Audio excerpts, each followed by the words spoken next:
Hello and welcome to Public Conscience, the anti-corruption program produced by the Progressive Impact Organization for Community Development, PRIMOG. I am Adaobi Obiabumo, and I'm with my colleague Esther Bassi. Thanks for joining us on the program, and please watch us live on our live stream on Facebook at Official PRIMOG if it is convenient for you. The spelling of PRIMOG is PRIMORG. On Public Conscience, we seek to evolve a corruption-free society by drawing government and citizens' attention to corrupt reports and issues for prompt democratic actions against them. We also promote integrity by amplifying the rare cases of the display of honesty by public and private individuals.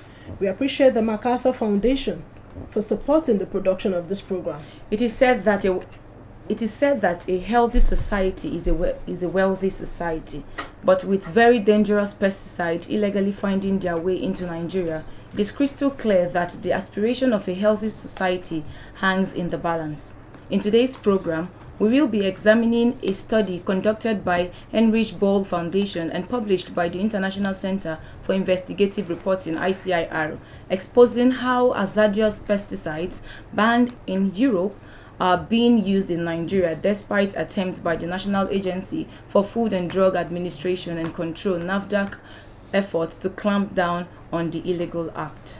Pesticide is any substance or mixture of substances intended for preventing, destroying, repelling, or mitigating any pests. Pesticides are toxic to pests and humans. According to the report under review, 80% pesticide used most frequently by small-scale farmers in Nigeria are highly hazardous. They are banned in Europe but find their way into the Nigerian market. As of 2018, statistics from Food and Agriculture Organization (FOA) show that pesticides importation into Nigeria is about $384 billion. NAFDAC plays a key role in determining pesticides declared fit for use in the country. NAFDAC also has been raising alarm over the dangers associated with the importation and use of pesticides banned in Nigeria. Some experts and stakeholders believe that systemic corruption and inefficient regulations are at the center of the continued influx of banned pesticides across Europe into the Nigeria's agricultural space, resulting in several deaths and economic losses. Today's program will access the shortcomings of government agencies and the role of corruption in the importation of banned pesticides into Nigeria. And the questions begging for answer are: how are these banned pesticides finding their way into Nigeria? Where is the compromise or sabotage coming from? How efficient are NAFDAC and other government agencies saddled with the responsibilities of certifying and regulating the importation and use of pesticides in Nigeria? And to what extent is corruption aiding and abating the influx of banned pesticides into Nigeria? Be ready to join us through phone and text messages during this conversation. We encourage you to send your messages to 0902-265-6167. The numbers for calls will be given out shortly. If you just joined us, we are looking at a recent investigation on how hazardous pesticides banned in Europe continue to find their way into Nigeria despite attempts by NAFDAC to clamp down on the importation of harmful chemicals into the country. At PRIMOG, we are also disturbed about another investigative report by the ICIR, which looked into the practice of forced marriages on young girls in several communities in Niger State. We will have the author of the report and editor give us highlights of the investigation much later in the program. We are expecting to be joined by the Director of Chemical Evaluation and Research at the National Agency for Food and Drug Administration and Control. But once we are able to get him via the phone, we will connect with him. But in the studio, we have the coordinator of the Alliance for Action on Pesticides in Nigeria, Donald Ikenna-Ofuebu. You're welcome to the program. Thank you. It's nice to be here. He is also the coordinator of the Sustainable Nigeria program, Heinrich Böll Foundation, Nigeria. Thank you. Thank you so much. We also have in the studio a big masquerade in the person of engineer Professor Simon Itwange, He's one of the leaders at the Alliance for Action on Pesticides in Nigeria, and he's also a professor of agricultural processing and storage, Department of Agricultural and Environmental Engineering. You're welcome to today's episode of Public Conscience. Thank you very much. So let's quickly start off this conversation with Ikenna Donald. Okay. Could you give us a background of your report, which says banned pesticides in Europe continue to find their way into Nigerians' agricultural space? Okay, so thank you very much. So that report, we started that report way back in 2020 when we got some news headlines. In fact, Nigerian government was actually looking for ways to address the food rejection, Nigeria's food export rejection, and then the federal government formed the Zero Food Rejection Initiative.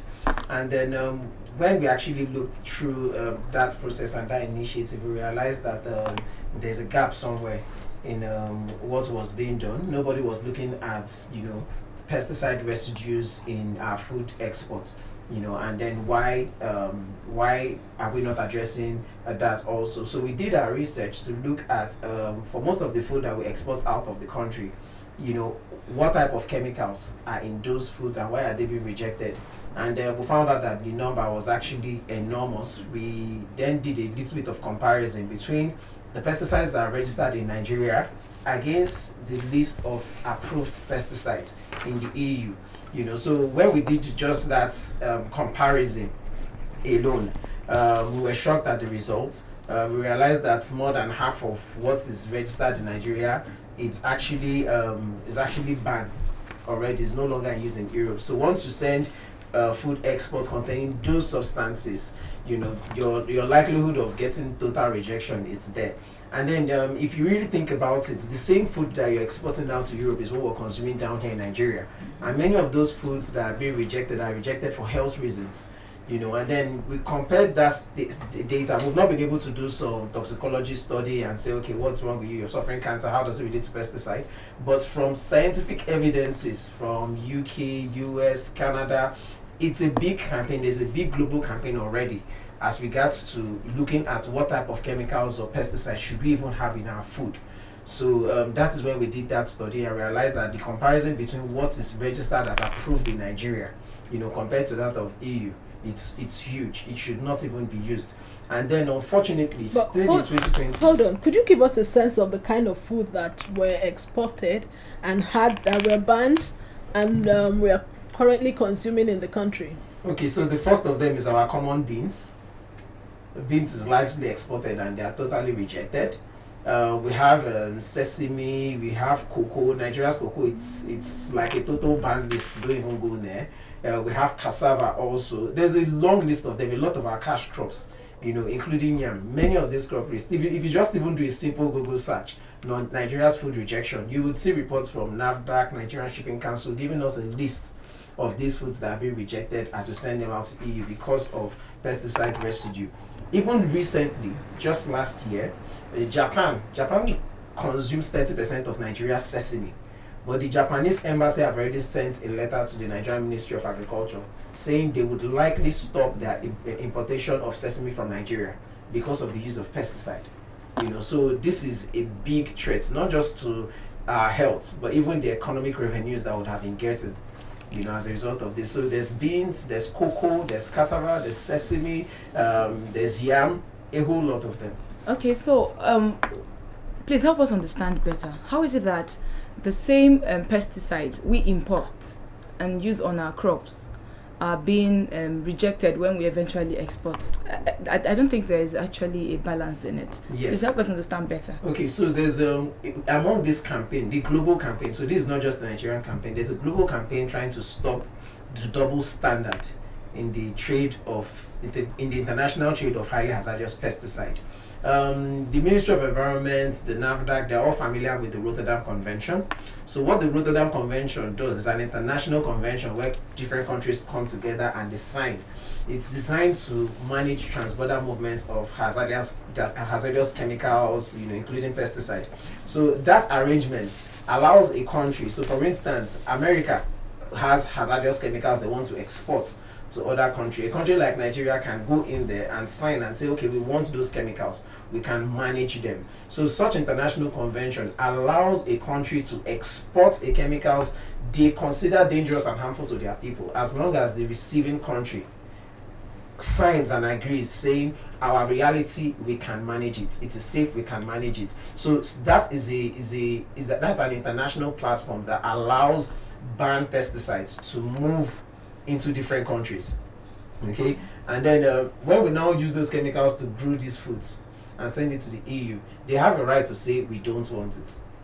So it's a question of we within Nigeria, what framework, why are we accepting this toxic pesticide, even if it's based on the Rotterdam Convention? Why are we accepting them? Is our safety reality matching them? So some of these gaps are things we also need to look into. But there are also a lot of, we know we have border issues.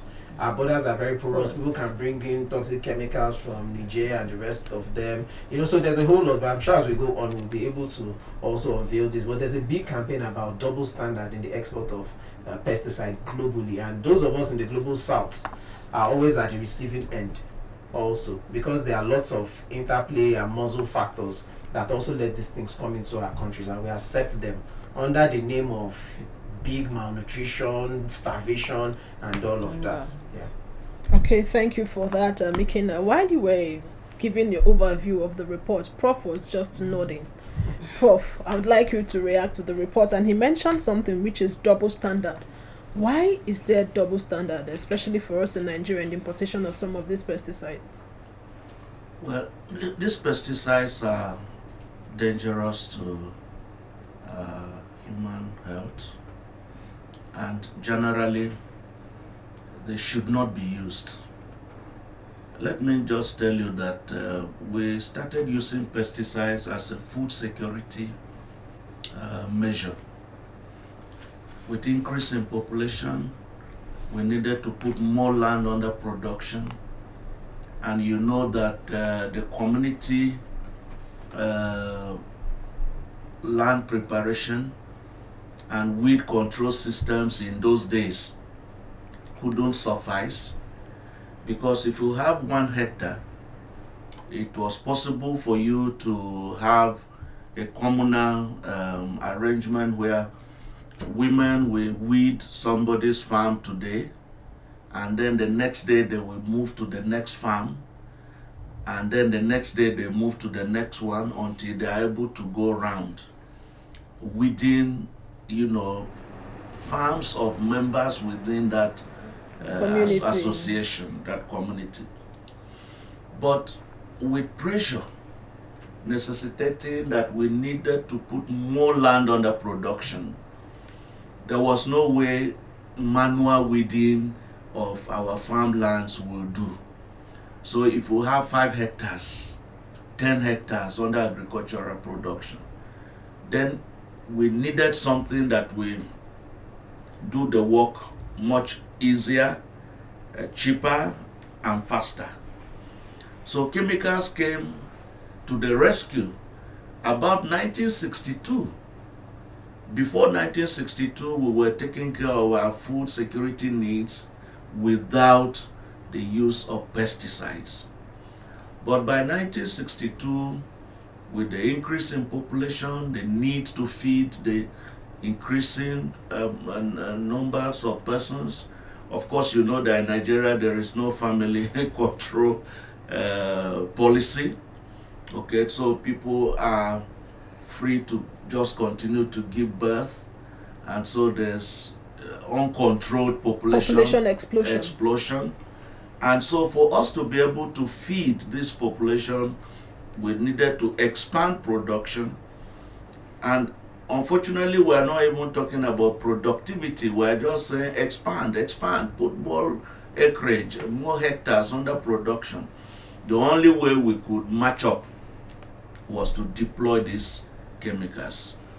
Now, initially we did not know the harmful effect of these chemicals, but with increase in knowledge and science, we are now getting to be aware that these chemicals are dangerous to human health, to the point that we begin to ask ourselves, are we eating food or we are eating poison?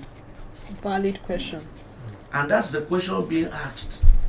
Because you look at the value chain, whether it's at the level of ripening of fruits, where they use carbide to ripen the fruits. I think NAFDAC came up very strongly against use of calcium carbide for ripening of fruits, whether it's storage against stored insect pests. They use pesticides, whether it's at the level of land preparation. Now they will just spray the chemical on the grass, and if you do that in the morning, by evening it's already dry, and then they can now start their land preparation. But the danger is that as this chemical get into the soil, it kills even the beneficial organisms, the earthworms that helps in aeration of the soil, and every other thing goes with it. Is it that the farmers are not aware of the implications of these pesticides? The farmers are aware, but then that is the only way we can match up for now with this so-called food security demand that, increased population has put on the farmers, because they need to produce more. So if you don't give them the alternatives to safe production, they will use what they have. And don't be surprised that some of these agricultural pesticides are being subsidized by government also for distribution to farmers. So it's a big problem we have. And Donald mentioned the issue of these pesticides are coming into Nigeria, the global south.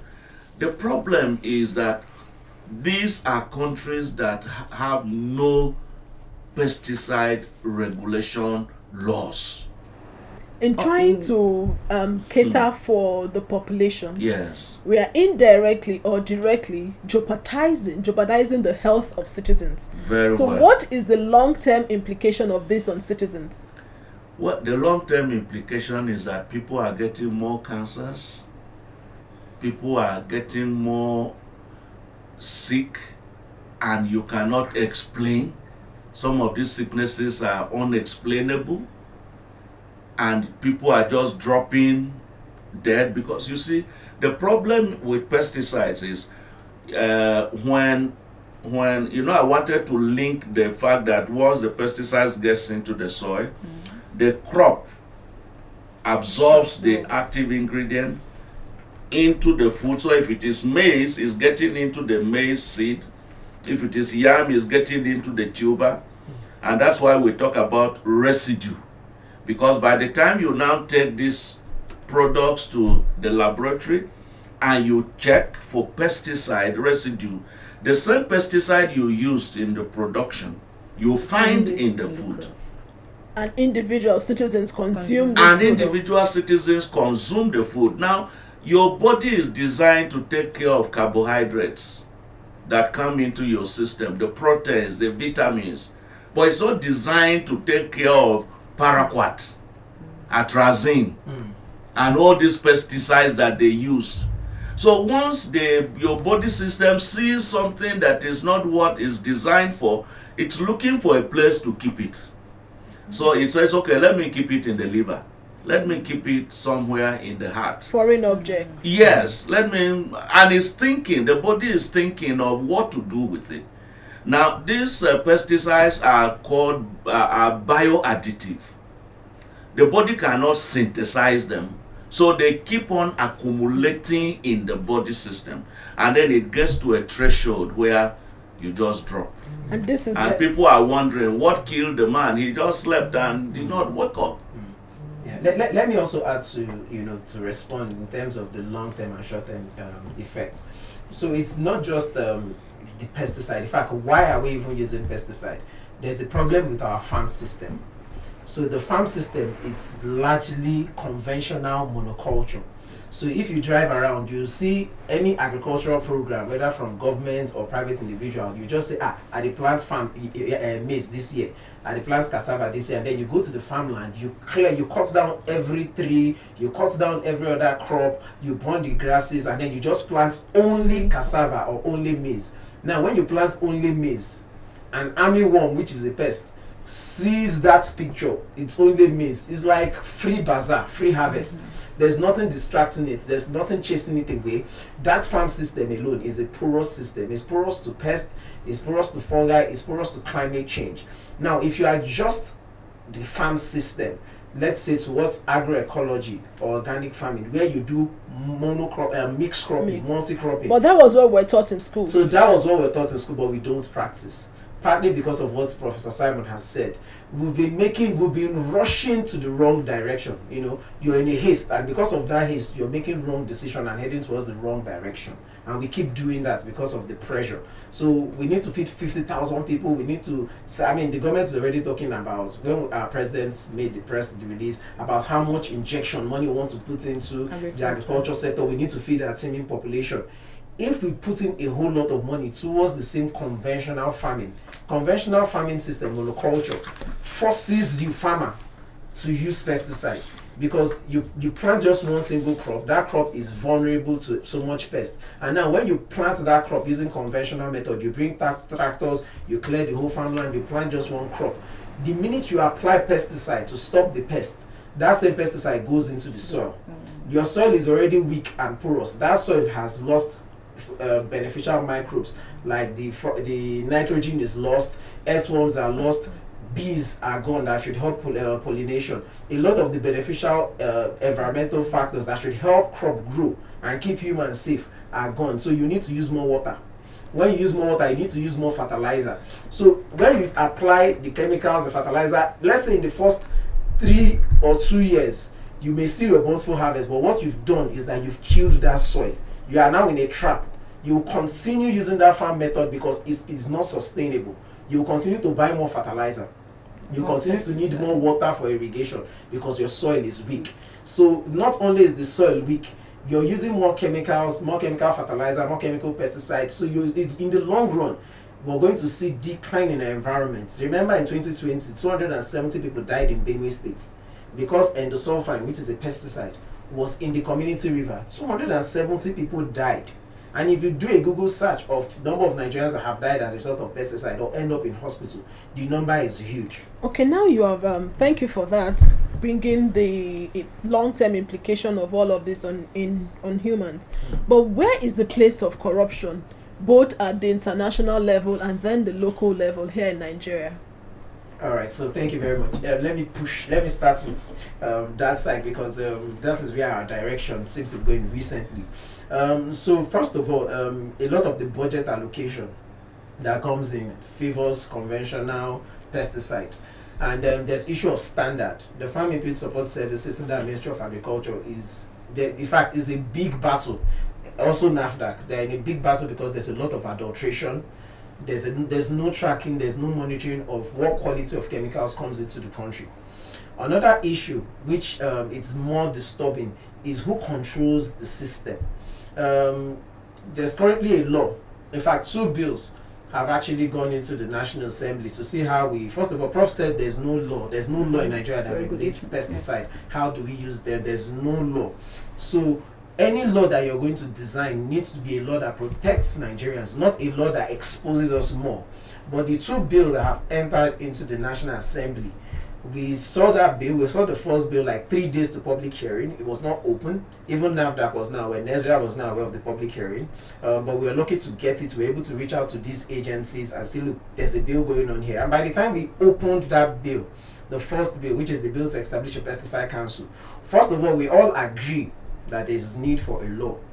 But that law must be a law that serves Nigeria. But by the time we look at that first bill, there's also a second bill. We realize that that law is not a law designed for Nigerians. And that law is not pushed by Nigerians. That is a law that is promoted by agro companies. Their fingerprint is all over it. So even though the bill is designed to have an objective of saving Nigeria, by the time you look at that document, it's an ease of doing business bill. because the bill just first of all removed NAFDAC, declared NAFDAC. This bill takes away So all the bill took care of the economic aspect of it. You know, according to the Bible, when you want to steal from a powerful man, you need to go into his house and bind all the powerful men before you get free entry. That bill was doing just that. So it first of all removed NAFDAC, removed NESRA, FCPC, you find it nowhere, and then it gives 2 seats to members of an association that is composed of big giant agrochemical companies globally. So it's there, the bill is there. And then by the time we went to the press, we went to the National Assembly, and we said this bill is not for Nigerians. The bill was putting timelines. If you bring in an application to bring in pesticide, you need to let it open. The bill publicly allows for the acceptance of gifts.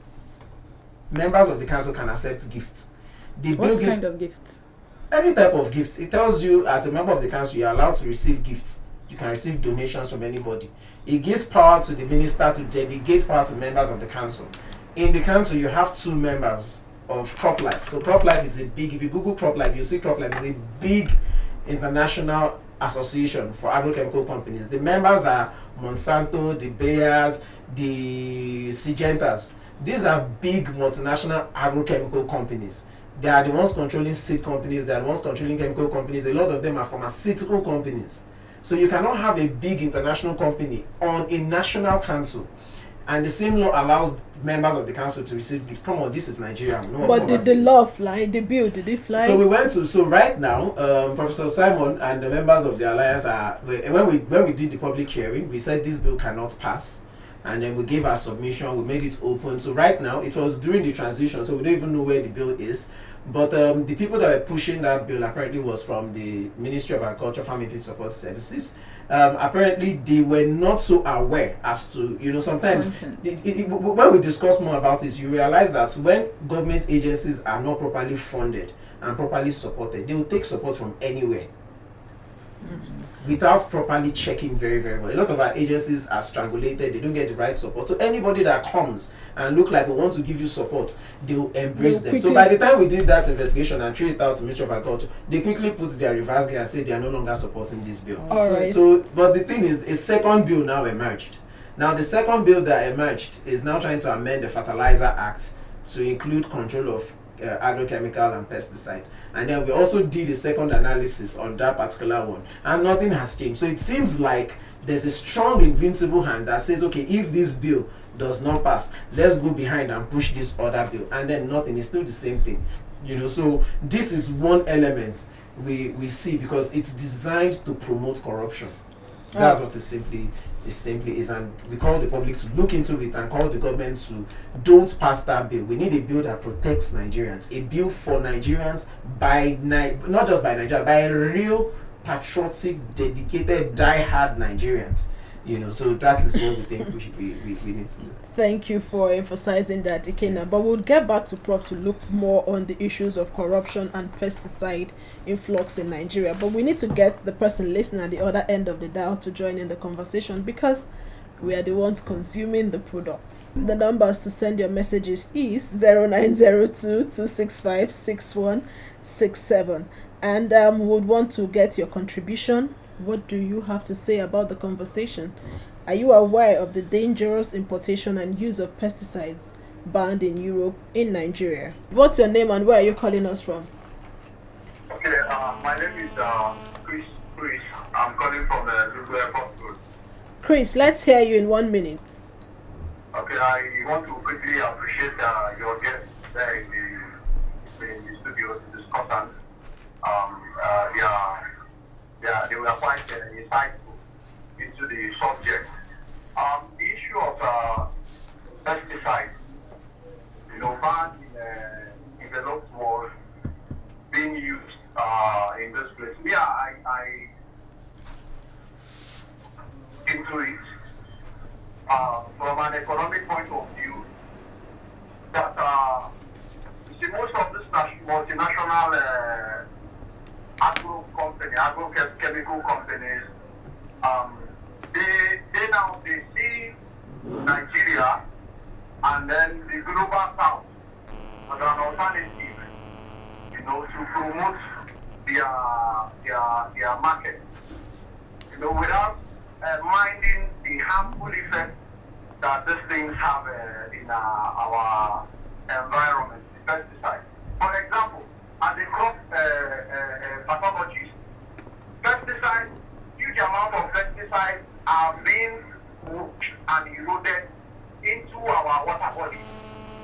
And most people, in the rural areas, they drink this water. They use it to carry out so many domestic activities. And at the end of the day, it lands them, a lot of them, into different kinds of health challenges and problems, and without solution. So I think the high time, it is very, very important at this point in time that Nigerians and Nigerians and the Nigerian government begin to look into alternative, which is organic farming. Okay. Because organic farming still remains the safest. All right. Thank you so much. Thank you so much for your contribution. How are you? Very well, thank you. You're on to Public Conscience Radio program. We have Okay. Mr. Leonard MacArthur, representative from NAFDAC, who just joined us online. Thank you for joining us. Thank you very much. Okay, I'm very aware that you've seen the report from the Henry Bowl Foundation, which the DG of NAFDAC also responded to. Could you tell us what the agency is doing to ensure that the pesticides, these hazardous pesticides banned in Europe, do not find their way into the Nigerian market? It's okay. Thank you very much. I want to say here, I've read that report and all that was said by a lot of people, but I want to also clearly say that NAFDAC as an agency is an international agency, and we use best practices, best international practices in all our operations.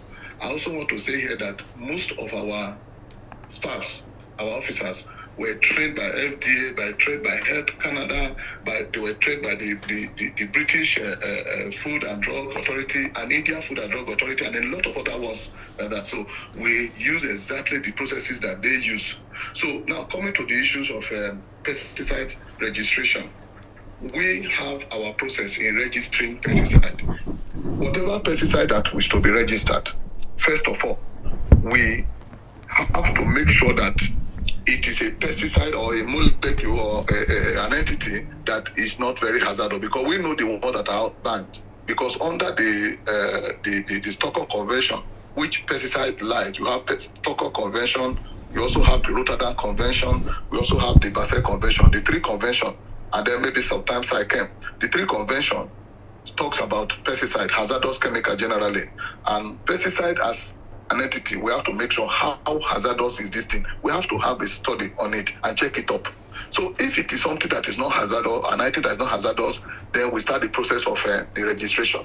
But before we can ever start whatever process, Federal Ministry of Agriculture must come in, and they must do what is referred to as a field trial. It is after the end of those field trials, and the field trials are not just done by just anyhow, they are done by research institution, that is agric research institution and some agric universities, that the one that carry out those field trials. Then after we have done that, the next thing we do is that we commence our process of registration, which always commences with submission of documents. We review the documents. After those documents have been reviewed and we find out that they're okay, then we will carry out inspection. The inspection, if they are here in Nigeria, produced here in Nigeria, we carry the inspection here. If not, we travel to wherever those items are to be manufactured, whichever facility in the world, we go there. Because a lot of money is being spent for that purpose. So we go to those places and then we carry out the inspection. And we review their documents and review their processes, how they come about those molecules, the compounds or whatever those, I'm talking about chemistry now. So how they come about all those items, and then how it is eventually formulated. And then after that, we bring our report. And then we also have samples submitted by the applicant, and then they are analyzed in our laboratories, mainly at Oshodi. Our laboratory at Oshodi is highly equipped to carry out any kind of those analysis. Okay. And then after that analysis, I will also round up this one. After those analysis, then we submit all those information, which will now be used to take some decisions on the registration of those items. That's what we do. Okay, it's good that NAFDAC is making serious efforts to ensure that those who import all these chemicals, they are being regulated and registered before they start all of the activities. But unfortunately, we still have some of these pesticides in the country. What is NAFDAC doing specifically to ensure that they clamp down the activities of those who patronize these harmful pesticides that in the long term affect the health of citizens? It's okay. Thank you very much. Let me also comment now. When we talk about having those pesticides in the listing, NAFDAC as an agency have already explained, we do not just depend on whatever EU is saying or whatever America is saying. We check around virtually the whole world what exactly is the practice there. When an item is banned by the EU, we will check up, is that item banned in America? Because America is actually the leader of the Western world. We check up, is it banned in the US? We check up, is it banned in one of the places before we can take action? Because EU ban, let me say it here, those who are listening, the ban by EU, most often they are for economic reason. I'm sorry to say this, but that is the truth. What do I mean by economic reason? Economic reason in the sense that they ban these things primarily so that they have already developed another molecule, another product that they want to push into the market. So what do? They ban this other one and then start making trouble with this other one so that we bring the other one in. Are you trying to let us know that the pesticides that are banned in you? Calm down. I'm a professional in what I'm saying. And I'm the one in charge. But go ahead. My PhD program is on this. So I had a fantastic study on what I'm saying. So when these things are done before they come in, so whatever happens, all those products that are banned, I have just spoken about 3 international conventions, which every country in the world is signatory to it. And whatever is to be banned, it is there that is being discussed. EU is just one single block. And whatever is to be banned on this earth, it is Stockholm Convention, Rotterdam Convention, and Basel Convention. We call it BRS conventions. That is what determines what is to be banned anywhere in the world. And they have a lot of technical experts in all these conventions. Some Nigerians are members of the technical experts. And so whatever is banned in all those other ones, we are signatory to all these conventions. Okay, we can never register them. All right, Dr. So Leonard. NAFDAC do not register, let me put it here. NAFDAC does not register anything on this earth that is banned and that is hazardous. Recently, you have heard from the statement of my DG that we have put, I think, more than 5 or so pesticide formulations under ban. Just this last year, 2022, we took that decision. And this very year, there were some other ones that were put moratorium, and that moratorium ends them this very year. So NAFDAC does not, under any ground, register this thing. That research that was done, I'm a researcher. If you check online, you have a lot of my publications. Just go to Google Scholar. Say, look, I'm a researcher. All right, Dr. Those Leonard. things that were banned. Wait, let me finish. Could you round up in 1 minute because of our time? Okay, 1 minute. I will do that 1 minute. Those items that were this, the research that was done, I think, about 2 or so states or 3 states. Nigeria is comprised of 36 states plus Abuja.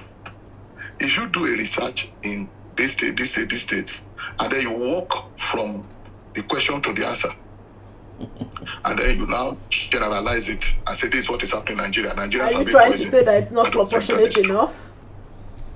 Come again? Are you trying to say that because the research was not done in all the states, we cannot extrapolate to conclude? You do not have to do the research in all the states before you come to conclusion. But that's why we you take cannot samples. do research in 2 states, and then you now use it to generalize and interpolate. All right, As I Dr. said, Leonard. You do research, you pick samples here and there, and then you analyze it. So NAFDAC, I stand my ground that NAFDAC does not register anything that is banned. And anybody who feels that he has seen anything that is banned, that is registered by NAFDAC, then you should come and tell us which particular one that they say is banned, and we register it. Okay, we have a guest in the studio. We have a guest in the studio who would want to respond to you. Ikenna, please go ahead. Okay. Thank you so very much. Thank you so very much, Mr. Leonard. I think first of all, I don't think we should waste too much time.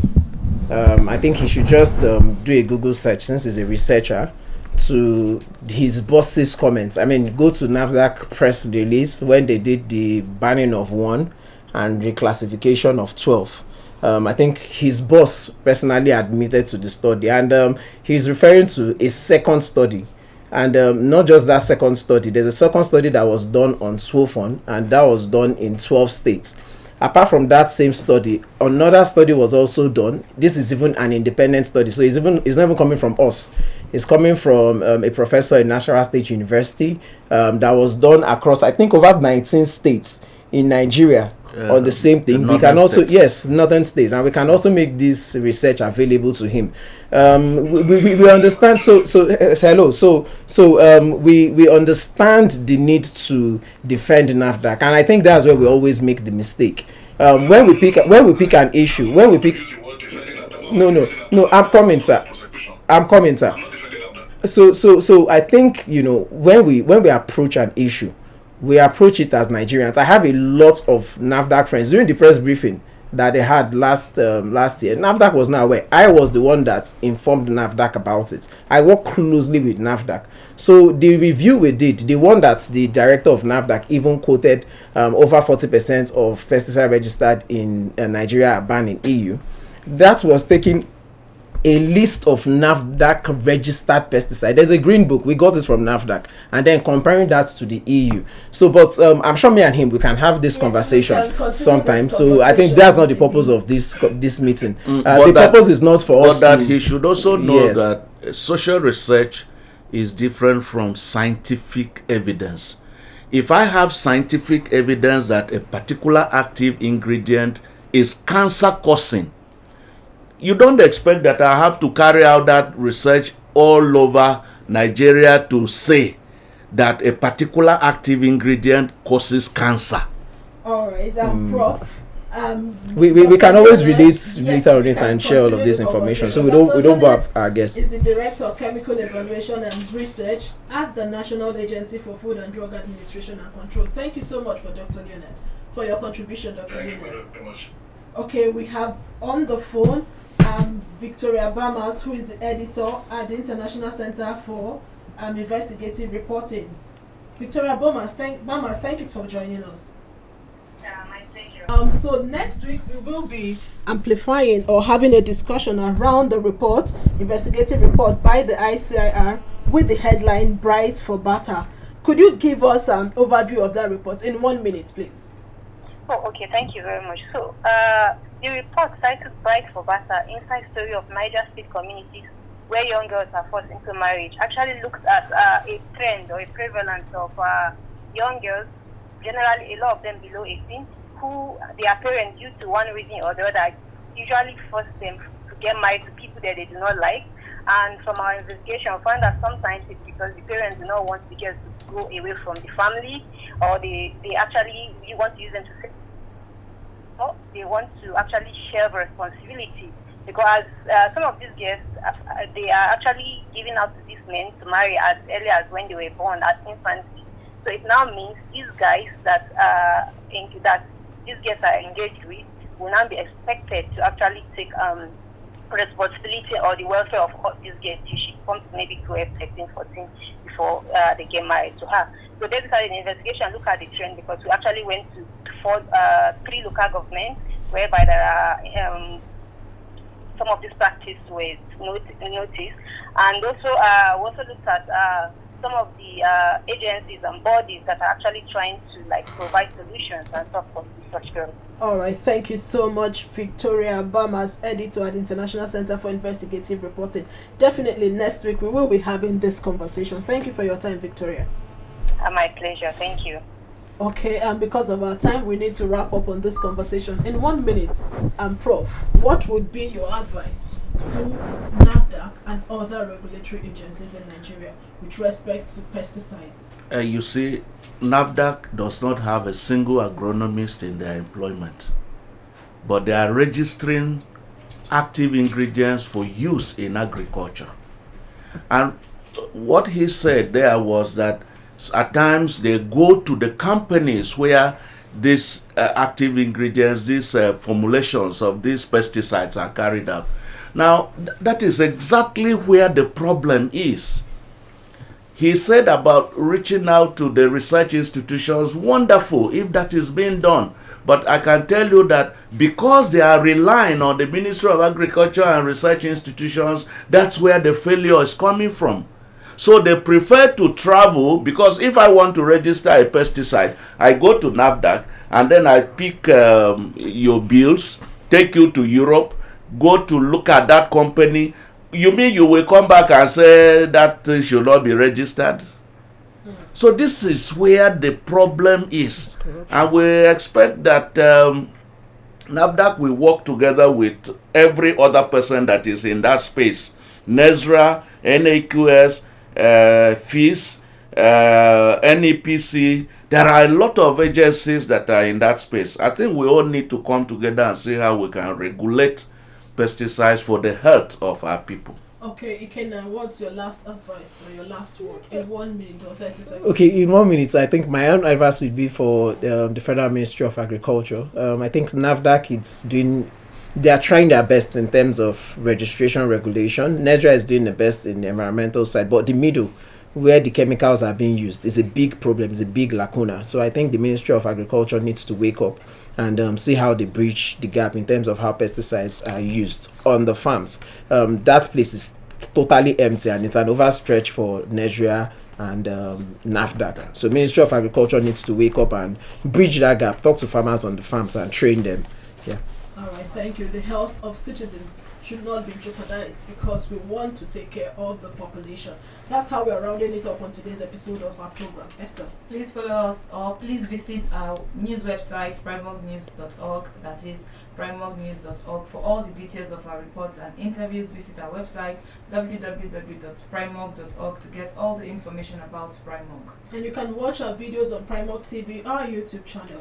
Please subscribe to get reminders when we have a new post. We sincerely appreciate our guest. Donald Ikenna Ofwebu, who is the coordinator of the Alliance for Action on Pesticides in Nigeria. He is also the program coordinator of the Sustainable Nigeria program at Henry Bow Foundation Nigeria. Thank you for being here. Thank you for having us. Sincere appreciation also goes to Engineer Professor Simon Itwange, one of the leaders at the Alliance for Action on Pesticides in Nigeria. He is also the Professor of Agricultural Processing and Storage Department of Agricultural and Environmental Engineering. Thank you for being here. Glad to be here for the first time. We'll definitely have you join us again. We also appreciate the Director of Chemical Evaluation and Research, Dr. Leonard Oma Poriola, at the National Agency for Food and Drug Administration and Control, NAFDAC, and also the editor at the International Center for Investigative Reporting, Victoria Bamas. Public Conscience has the support of the John D. and Catherine T. MacArthur Foundation, committed to building a more just, verdant, and peaceful world.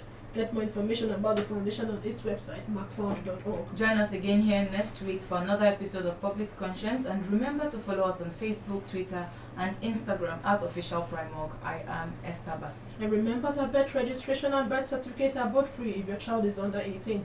Help stop the corruption in birth registration and do not pay for birth certificates. Also remember that you can give us information or hint about Corrupt Act through our phone at 0902-265-6167 or info@primorg.org. I am Adelby Obiabumo. Stay safe.